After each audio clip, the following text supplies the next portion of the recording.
தென்றலே மெல்ல பேசு சீரியல்ல இனிய எபிசோட்ல இளமதி மறுபடியும் ஹாஸ்பிட்டலுக்கு வராங்க.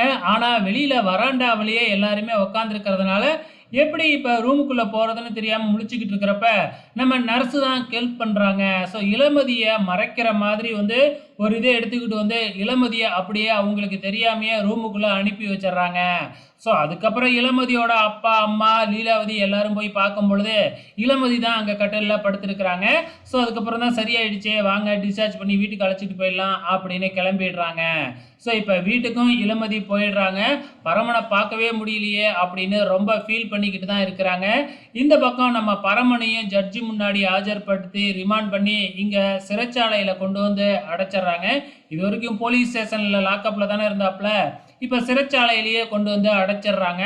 அடைச்சாலும் நம்ம பரமனுக்கு இளமதியோட ஞாபகம் அவ்வப்போது வந்துக்கிட்டே தான் இருக்குது, மறக்க முடியாமல் துடிச்சிக்கிட்டு இருக்கிறாப்புல. இப்போ இளமதி சிறைச்சாலையில் போயிட்டு லெட்டர் கொடுத்து பரமனை பார்க்கலாம் அப்படின்னு முடிவு பண்ணி இங்கே பார்த்தா அந்த ஜெயிலரு அந்த லெட்டரை வாங்கி வச்சுக்கிட்டு நேராக தனியாக போய் இந்த கலாவுக்கு ஃபோன் பண்ணி இந்த மாதிரி சொல்கிறாப்புல. உடனே கலாவும் கொஞ்ச நேரம் வெயிட் பண்ணிட்டு பரம பார்க்கறதுக்கு விருப்பம் இல்லைன்னு சொல்லி அனுப்பி விட்டுருங்க அப்படின்னு சொல்லி விட்டுறாங்க.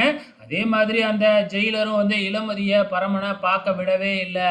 ஸோ இளமதி மறுபடியும் ஏமாந்து போய் தான் வராங்க.